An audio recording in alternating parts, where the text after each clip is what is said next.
semuanya, welcome to our YouTube channel bersama kami kelompok 2. Di sini kami akan membahas materi tentang objek dan subjek PPN. Saya Sela akan membahas materi yang pertama, yaitu penyerahan BKP dan JKP. Untuk pembahasan yang pertama itu BKP. BKP adalah barang kena pajak, merupakan barang berwujud yang dapat berupa barang bergerak atau tidak bergerak yang dikenakan PPN saat diserahkan dalam daerah pabean. Jadi penyerahan BKP dapat terjadi melalui berbagai perjanjian seperti jual beli, sewa beli atau sewa guna usaha. Dan JKP adalah jasa kena pajak, merupakan jasa yang juga dikenakan PPN sifatnya tidak berwujud. Jadi penyerahan JKP dilakukan oleh pengusaha kena pajak atau PKP kepada pihak lain. Dan sama seperti BKP, PPN berutang pada saat penyerahan dilakukan di dalam daerah pabean. Jadi penyerahan BKP dan JKP dilakukan sama di dalam daerah pabean. Selanjutnya BKP dan JKP yang dikecualikan. Untuk BKP itu barang hasil pertambangan seperti minyak mentah, batu bara yang belum diproses, bahan kebutuhan pokok, beras, garam, daging, dan lain-lain, makanan, minuman, uang dan surat berharga seperti uang tunai atau emas batangan. Dan JKP itu jasa pelayanan kesehatan medis, jasa pelayanan sosial, jasa asuransi, jasa pendidikan, jasa keagamaan, jasa boga, dan catering. Pada saat selanjutnya itu penyerahan BKP dan JKP merupakan aspek penting dalam pengaturan pajak di Indonesia, khususnya dalam konteks pajak pertambahan nilai atau PPN. Jadi penyerahan BKP dan JKP adalah bagian integral dari sistem perpajakan di Indonesia, dengan ketentuan yang jelas mengenai kewajiban pemungutan PPN dan pengecualian tertentu. Jadi pemahaman yang baik mengenai peraturan itu penting bagi PKP untuk memastikan kepatuhan pajak yang menghindari sanksi administrasi. Masuk dalam slide pertama, impor BKP. Jadi ini materi yang baru, yaitu impor BKP adalah kegiatan memasukkan barang berwujud ke dalam wilayah pabean Indonesia yang dikenakan pajak, yaitu termasuk bea masuk, ya pajak bea masuk, pajak pertambahan nilai, pajak penghasilan pasal 22. Jadi impor BKP di Indonesia melibatkan kewajiban untuk membayar bea masuk, PPN, PPh pasal 22. Pemahaman mengenai tarif pajak dan prosedur kepabeanan sangat penting bagi importir untuk memastikan kepatuhan terhadap peraturan perpajakan yang berlaku. Kalau tidak salah, per tanggal 1 Januari 2025, tarif PPN untuk impor barang kena pajak adalah 12% dari nilai impor. Selanjutnya, objek impor BKP adalah semua barang berwujud yang masuk ke wilayah pabean Indonesia yang dikenakan PPN berdasarkan nilai impornya, sementara subjeknya adalah pihak yang melakukan importir, baik individu maupun badan hukum, dengan kewajiban membayar pajak kecuali mendapatkan pembebasan sesuai aturan. Jadi teman-teman, itulah materi yang saya sampaikan. Selanjutnya akan disampaikan oleh teman-teman saya. Terima kasih. Di sini saya akan menyampaikan materi, yaitu materi non-objek PPN dan pengusaha dan PKP.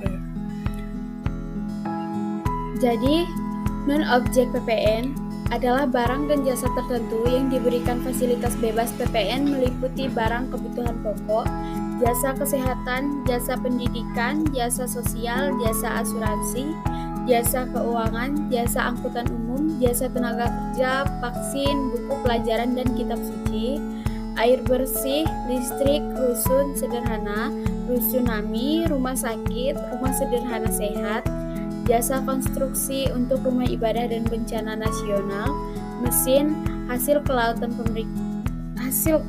perikanan, ternak, bibit atau benih, pakan ternak, pakan ikan, bahan pakan, jagat dan kulit mentah, bahan baku kerajinan perak, minyak bumi, gas bumi, panas bumi, emas batangan dan emas granula, senjata atau alutsista, dan alat foto udara. Dan selanjutnya ada pengusaha dan PKP. Pengusaha kena pajak atau PKP adalah pengusaha yang melakukan penyerahan barang kena pajak dan atau jasa kena pajak yang dikenakan pajak sesuai dengan ketentuan Undang-Undang Pajak Pertambahan Nilai. Pengusaha kena pajak tidak termasuk pengusaha kecil yang omsetnya di bawah batas yang ditetapkan, kecuali mereka secara sukarela memilih untuk dikukuhkan sebagai PKP. Oke, jadi segitu yang saya sampaikan. Selanjutnya akan disampaikan oleh teman saya. Hai teman-teman, saya Septinita. Saya akan melanjutkan materi dari teman saya, yaitu saya akan membahas pemanfaatan BKP dan JKP. Pemanfaatan BKP dan JKP dari luar pabean di Indonesia melibatkan prosedur perpajakan yang ketat untuk memastikan bahwa pajak dikenakan sesuai dengan tempat konsumsi. Wajib pajak harus memahami regulasi yang ada untuk memenuhi kewajiban perpajakan mereka secara tepat. Kemudian ada contoh pemanfaatan BKP, yaitu penggunaan merek dagang. Sebuah perusahaan, misalnya PT ABC yang berlokasi di Jakarta, dapat memanfaatkan merek dagang dari perusahaan asing seperti XCO dari Amerika Serikat. Dalam hal ini, PT ABC melakukan perjanjian untuk menggunakan merek tersebut dalam produk yang dijual di Indonesia. Ini dianggap sebagai impor. BKP tidak berwujud yang dikenakan pajak pertambahan nilai atau PPN. Kemudian ada royalti atas desain. PTA yang bergerak di industri perlengkapan olahraga menggunakan desain sepatu dari BLDD yang berasal dari luar negeri. Royalti yang dibayarkan untuk penggunaan desain tersebut juga dikenakan PPN saat produk diekspor. Selanjutnya ada contoh pemanfaatan JKP. Jasa desain dari luar negeri seperti pengembangan perumahan dapat menggunakan jasa desain arsitektur dari luar negeri. Jasa ini dikenakan PPN karena pemanfaatannya dilakukan di dalam daerah pabean. Kemudian ada sewa alat berat.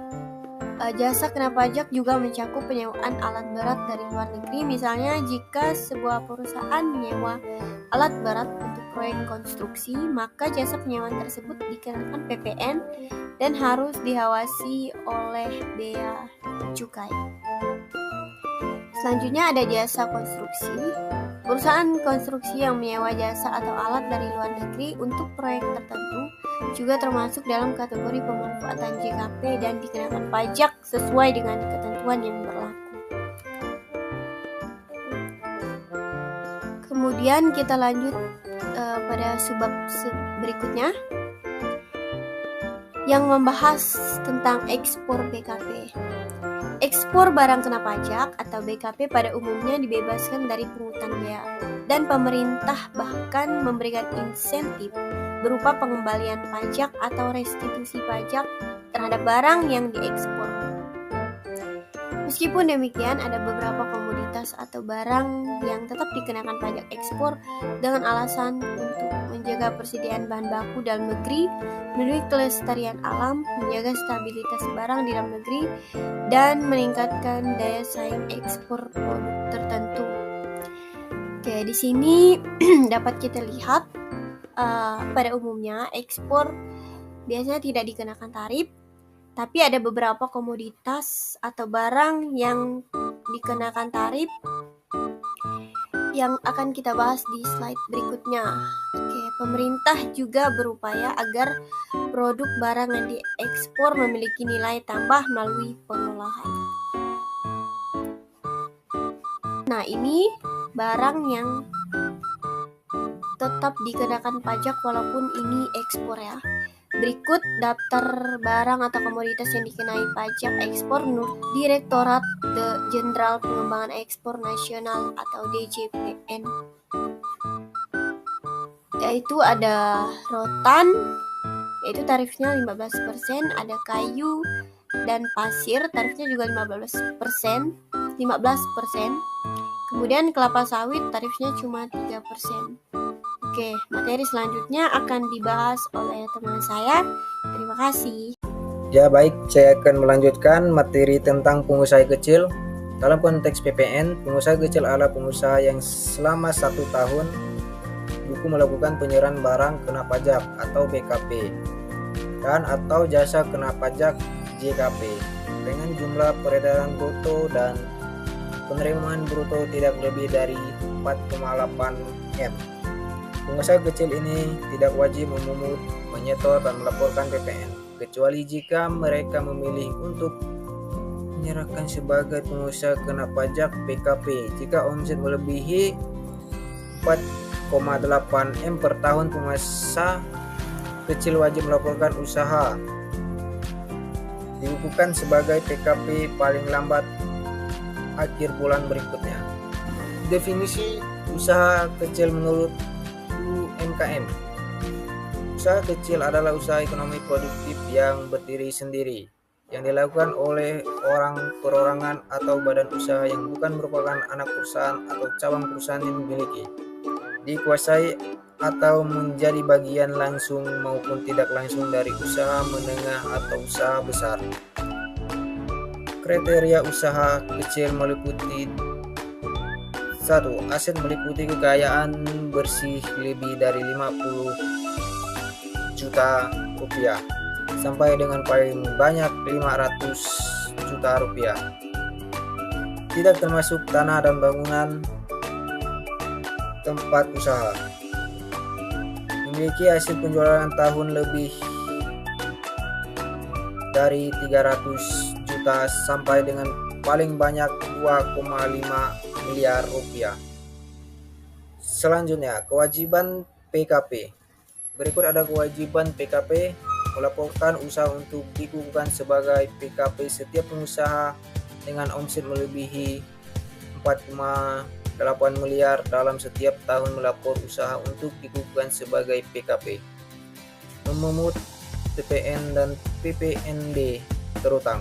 PKP wajib memungut PPN atau pajak pertambahan nilai dan PPNBM, pajak penjualan barang atas barang mewah yang terutang atas penyerahan BKP atau barang kena pajak, dan JKP, jasa kena pajak. PPN yang dipungut dari penjualan ini disebut sebagai pajak keluaran. Menerbitkan faktur pajak. PKP wajib menerbitkan faktur pajak atas setiap penyerahan BKP atau JKP. Faktur pajak ini adalah bukti pemungutan pajak. Menyetor PPN yang masih harus dibayar jika pajak pengeluaran lebih besar dari pajak masukan yang bisa dikreditkan. PKP wajib menyetor selisih. PKP juga wajib menyetor PPNBM terutang. Melaporkan perhitungan pajak. PKP wajib melaporkan perhitungan pajak tentang perhitungan pajak ke dalam SPT masa PPN. Membuat pencatatan atau pembukuan. PKP wajib membuat catatan atau pembukuan kewajiban untuk memungut, menyetor, dan melaporkan PPN dan PPNBM yang terutang dimulai sejak saat pengukuhan sebagai PKP. Baik teman-teman, saya akan menjelaskan tentang materi tentang hubungan istimewa. Berikut adalah kewajiban PKP. Melaporkan usaha untuk dilakukan sebagai PKP setiap pengusaha dengan omset lebih dari Rp 4,8 miliar. Dalam setahun, wajib melaporkan usahanya untuk dilakukan sebagai PKP. Memungut PPN dan PPNBM terutang. PKP wajib memungut PPN pajak pertambahan nilai dan PPNBM pajak penjualan atas barang mewah yang terutang atas penyetoran PKP barang kena pajak dan atau PKP jasa kena pajak. PPN yang dipungut dari penjualan ini disebut sebagai pajak keluaran. Menerbitkan faktur pajak. PKP wajib menerbitkan faktur pajak atas setiap penyetoran PKP. JKP, faktur pajak ini adalah bukti pungut pajak. Menyetorkan PPN yang masih harus dibayar jika pajak keluar lebih besar dari pajak masuk yang bisa dikreditkan. PKP wajib menyetor selisihnya. PKP jika wajib menyetorkan PPNBM terutang. Melaporkan perhitungan pajak. PKP wajib melaporkan perhitungan pajak ke dalam SPT masa PPN, membuat pencatatan dan pembukuan. PKP wajib membuat pencatatan atau pembukuan. kewajiban untuk memungut, menyetor, dan melaporkan PPN dan yang terutang dimelalui sejak saat pungutnya sebagai PKP. Subjek PPN dalam hubungan istimewa adalah pengusaha kena pajak PKP yang memiliki hubungan istimewa dengan pihak yang menerima penyetoran PKP atau jika hubungan istimewa ini terjadi apabila terdapat faktor kemiliki atau penyetoran modal. Pengusaha memiliki penyetoran langsung atau tidak langsung sebesar 2,5% atau lebih pada pengusaha yang lebih dari terhadap hubungan antara pengusaha dengan penyetoran 2,5% atau lebih daripada 2 pengusaha dan lebih pengusaha lainnya ada 2 atau lebih pengusaha berada di bawah pengusaha yang sama baik langsung maupun tidak langsung melalui manajemen atau penggunaan teknologi. Hubungan keluarga terhadap hubungan keluarga baik sederhana maupun semanda. Dalam garis keturunan lurus 1 derajat ayah ibu anak atau samping 1 derajat. Ini juga mencukupi hubungan antara suami istri memiliki perjanjian pemisah harta penghasilan. Adanya hubungannya istimewa dapat mengaruhi harga jual atau penggantian PKP dan JKP. Nah teman-teman semuanya, usai sudah materi yang kami sampaikan. Maaf jika tidak sempurna, karena kesempurnaan hanya milik Tuhan. Teman-teman semuanya, jangan lupa like, comment, and subscribe video ini. Dan jangan lupa share video ini ke teman-teman kalian.